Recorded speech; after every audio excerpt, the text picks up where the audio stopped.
இது மகிமை நேரம். கர்த்தர் இரட்சகருமாகிய இயேசு கிறிஸ்துவின் இடைநேற்று நாமத்தினாலே மகிமை டிவி நேயர்களை வாழ்த்துகிறோம். இந்த மகிமை நேரத்திலே இந்த நாட்களில் மனம் திரும்புதல் என்பதை குறித்து நாம் தியானித்து வருகிறோம். மனம் திரும்புதல் என்ற உபதேசம் அவசியம் என்ன என்பதை குறித்து தியானித்தோம். மெய்யான மனம் திரும்புதல்னா என்ன என்பதை குறித்தும் நாம் வேதத்தில் இருந்து நாம் தியானித்தோம். இந்த மனம் திரும்புதலை நம்முடைய வாழ்க்கையிலே நாம் பெற்றுக்கொள்ள வேண்டுமானால் எப்படி அதை பெற்றுக்கொள்ள முடியும், உணர முடியும் என்பதை குறித்து நாம் தியானித்தோம். மற்றும் வேதத்திலே தேவன் மனம் திரும்புதலை குறித்து ஊமைகளாக சொல்லியவைகளையும் எந்த மனுஷர்கள் மனம் திரும்பின சில மனிதர்களை குறித்தும் தியானிக்க கர்த்தர் கிருபை செய்தார். அதற்காக கர்த்தரை நான் ஸ்தோத்திரிக்கிறேன். இந்த நாளிலும் மனம் திரும்புதலினால் வரக்கூடிய ஆசீர்வாதங்கள் என்ன, விளைவுகள் என்ன, நாம் மனம் திரும்பிட்டேன் அப்படின்னா நமக்கு என்ன கிடைக்கிறது என்பதை குறித்து நாம் தியானிக்க இருக்கிறோம். முதலாவதாக கிடைப்பது பரலோக ராஜ்யம் சமீபித்து, மனம் திரும்புங்கள் பரலோக ராஜ்யம் சமீபித்திருக்கிறது என்று சொல்லப்பட்டிருக்கிறது. ஒருவன் மனம் திரும்பாவிட்டால் தேவனுடைய ராஜ்யத்தை பார்க்க முடியாது. அப்போ மனம் திரும்பினால் நாம் அவருடைய ராஜ்யத்துக்கு போக முடியும். முதலாவது பெரிய ஆசீர்வாதம். இந்த உலகத்துல நாம் பார்க்கும் பொழுது நம்ம அழிவில் இருந்து என்ன செய்யலாம், இந்த மனம் திரும்புதலின் மூலமாக தப்பித்துக் கொள்ளலாம். நாம் மட்டுமல்ல, நாம் மனம் திரும்பினால், அது குடும்பமாக மனம் திரும்பினால் அல்லது தேசமாக மனம் திரும்பினால் என்ன செய்யலாம், வரக்கூடிய அழிவு நின்று தேவனுடைய கோபத்திற்கு நின்று சாபத்து நின்று நாம் தப்பித்துக் கொள்ளலாம். அந்த சாலமோன் தேவாலயத்தை கட்டும் பொழுது ஆண்டவர் அதான் சொல்றாரு.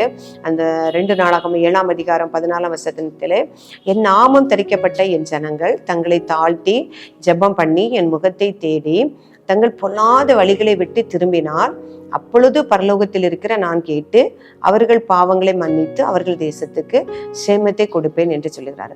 அப்போ பொல்லாத வழிகளை விட்டு அவங்க திரும்பணும், ஜெபம் பண்ணணும், என்னுடைய முகத்தை தேடணும், தங்களை தாழ்த்தணும். இவ்வளோ காரியங்களை செய்யும் பொழுது நான் அவங்களுக்கு இறங்கி அவருடைய விண்ணப்பத்தை கேட்டு அவர்களை மன்னித்து அவர்கள் தேசத்துக்கே நான் ஒரு சேமத்தை கொடுப்பேன். அப்படின்னா அழிவை நின்று அவளை காத்துக்கொள்வேன் என்று சொல்லப்பட்டிருக்கிறது.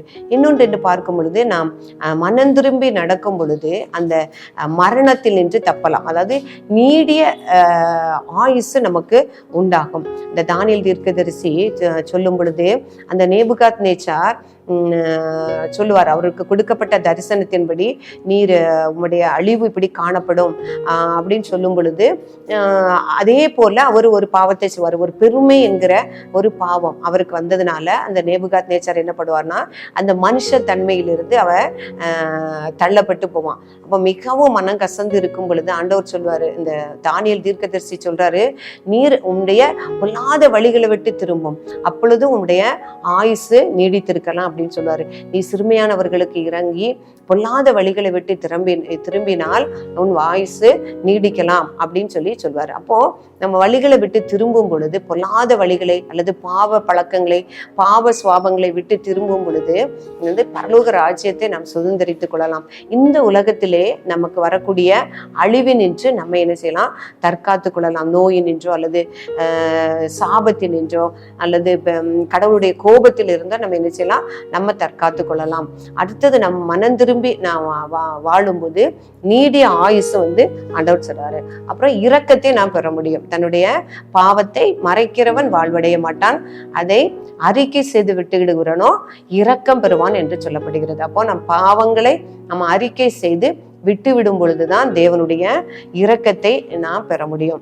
இப்போ பவுல் அப்போஸ்தலர் 2 கொரிந்தியர் 2ஆம் நிருபத்துல சொல்லும் பொழுது அந்த கொரிந்தியர்களுக்கு அவர் சொல்லுகிற வார்த்தை என்ன சொன்னா, அவர் நிருபங்களை அனுப்பும் போது அந்த கொரிந்து சபையில் உள்ள அந்த ஜனங்கள் அவருடைய உபதேசத்தை கேட்டு அவர்கள் ரொம்ப துக்கப்பட்டு தன்னுடைய பாவங்களுக்காக மனஸ்தாபப்பட்டு அந்த மனம் திரும்புதலுக்கு ஏற்ற துக்கப்பட்டு அவங்க மனம் திரும்பினாங்க அப்படின்னு சொல்லி அவர் 2வது எழுதுன அந்த நிருபத்தில் எழுதுறாரு. நீங்க தேவனுக்கேற்ற துக்கப்பட்டீங்க, உங்களுடைய பாவங்களை குறித்து மனம் திரும்புதலுக்கு ஏற்ற நீங்க துக்கப்பட்டீங்க.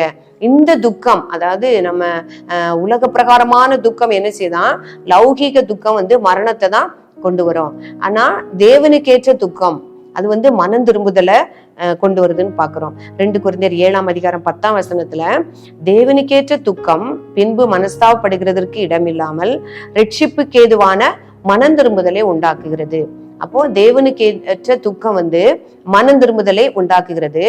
அந்த துக்கம் மனம் திரும்புதல் வேற என்னெல்லாம் கொடுக்குது அப்படின்னா, நீங்கள் தேவனுக்கேற்ற துக்கம் அடைந்ததுண்டே அது உங்களிடத்தில் எவ்வளவு ஜாக்கிரதையையும் குற்றந்தீர எவ்வளவு நியாயம் சொல்லுதலையும் எவ்வளவு வெறுப்பையும் எவ்வளவு பயத்தையும் எவ்வளவு ஆவலையும் எவ்வளவு பக்தி வைராக்கியத்தையும் எவ்வளவு கண்டிப்பையும் உண்டாக்குகிறது. பாத்தீங்களா? அப்போ அந்த பாவத்தை குறித்து நாம் துக்கப்பட்டு துக்கித்து அதிலிருந்து நாம் மனம் திரும்பும் போது அந்த தேவனுக்கேற்ற துக்கப்படுதல் அல்லது மனம் திரும்புதலுக்கேற்ற துக்கம் மனம் திரும்புதலையும் ரட்சிப்புக்கு ஏதுவான மனம் திரும்புதலை உண்டாக்குகிறது.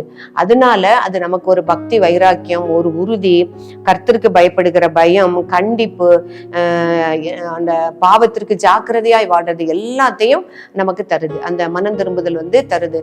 நிர்விசாரங்களோ அசட்டைத்தனங்களோ அல்லது துணிகரமான பாவங்களோ நம்ம செய்யாதபடிக்கு அந்த தேவனுக்கேற்ற துக்கம் நம்ம மாற்றுகிறதுன்னு பார்க்கிறோம். அப்போ மனம் திரும்புதல் பண்ணும் பொழுது முதல்ல நாம் ரட்சிக்கப்படுகிறோம். பரலோக ராஜ்யத்தின் நிச்சயத்தை, பரலோக ராஜ்யம் அந்த பாவ மன்னிப்பு நிச்சயத்தை நம்ம பெற்றுக்கொள்கிறோம். அப்புறம் அழிவில் இருந்து கர்த்தர் நம்மை காத்துக்கொள்கிறார். நம்முடைய ஆயுசு காலம் நீடிக்கிறது என்று நாம் பார்க்கிறோம். அப்புறம் இந்த 2 கொரிந்தியர்ல பார்த்தது போல பக்தி வைராக்கியத்தையும் அந்த ஜாக்கிரதையும் கர்த்தருக்கு பயப்படுகிற பயத்தையும் நான் பெற்றுக்கொள்கிறோம்.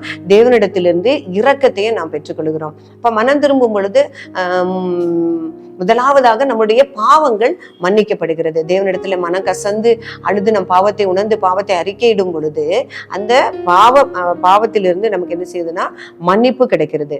அப்புறம் நம்ம என்ன பண்ணணும், அதை நிலையாய் பெற்றுக்கொள்ளணும். திரும்ப திரும்ப நம்ம என்ன செய்யக்கூடாது, அந்த பாவத்தை செய்யாதபடிக்கு தாவீது ஜெபித்தது போல, ஆண்டவரே நிலைவரமான ஆவியை எனக்கு தாரும், உடைய சுத்த இருதயத்தை எனக்குள்ளே சிருஷ்டியும், நிலைவரமான ஆவியை எனக்கு தாரும் என்று ஜெபிக்கும் பொழுது அந்த கிருபையை கர்த்தர் நமக்கு தருகிறார். பிரியமானவர்களே, ஒரு பாவி ரட்சிக்கப்படும் பொழுது அல்லது பாவி மனம் திரும்புகிற பொழுது பரலோகத்துல மிகுந்த சந்தோஷம் உண்டாகும் என்று சொல்லப்பட்டிருக்கிறது. இத்தனை ஆசீர்வாதங்கள், இத்தனை ஈவுகள் மனம் திரும்புதல்னால நமக்கு கிடைக்கிற அந்த மனம் திரும்புதலை நமக்கு தருகிறவர் தேவன். நம்மை உணர்த்தி நம்மை மனம் திரும்ப செய்கிறவர் தேவன். அதை அறிந்த நாம் அதை எப்படி நாம் மனமாற வேண்டும் என்பதை அறிந்த நாம் மனஸ்தாபப்பட்டு உண்மையாய் அவருடைய பாதத்திலே நாம் ஜெபித்து தாழ்த்தும் பொழுது அவர் நம்முடைய பாவங்களை மன்னித்து ஒரு ரட்சிப்பை நமக்கு தர வல்லமை உள்ளவராய் இருக்கிறார். அதற்காக நாம் ஜெபிப்போம்.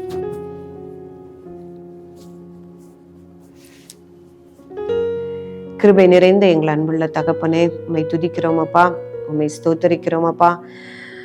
ஆண்டவரே, இந்த நாட்களிலும் நம்முடைய வேதத்தில் வசனங்களை தியானிக்க கர்த்தர் கொடுத்த கிருபைக்காக நன்றி. இந்த மகிமை நேரம் நிகழ்ச்சியின் மூலமாக ஆண்டவரே இந்த மனம் திரும்புதலை குறித்து ஆண்டவரே வேதத்தில் இருந்து கேட்டுக்கொண்டிருக்கிற ஒவ்வொரு பிள்ளைகளையும் தேவன் ஆசீர்வதிப்பீராக. உடைய வார்த்தைகளின் மூலமாக ஆண்டவரே எந்த பலவீனங்களிலோ பாவத்திலோ நாங்கள் காணப்பட்டிருந்தாலும் ஆண்டவரே நாங்கள் மனஸ்தாபப்பட்டு மனம் கசந்து தேவனிடத்தில் அறிக்கையிட்டு அந்த பாவத்திலிருந்து விடுதலையாகி பாவ மன்னிப்பை உம்முடைய இரக்கத்தையும் பெற்றுக்கொள்ள கர்த்தர் உதவி செய்யுங்க. ஆண்டவர் எங்களுக்கு வரும் பொல்லாப்பிலிருந்தும் ஆண்டவரை அழிவிலிருந்தும் எங்களை தற்காத்துக் கொள்ளவும் கர்த்தர் உதவி செய்யுங்க. ஆண்டவரை பாவ மன்னிப்பு நிச்சயத்தை பெற்றோர்களாய் உம்முடைய பரலோக ராஜ்யத்தை சுதந்திரித்துக் கொள்ள ஒவ்வொருவருக்கும் அனுக்கிரகம் செய்யும்படியாய் நாங்கள் ஜெபிக்கிறோம். எங்களை தாழ்த்துகிறோம், அர்ப்பணிக்கிறோம். இயேசு கிறிஸ்துவின் நாமத்தில் ஜெபிக்கிறோம் பிதாவே.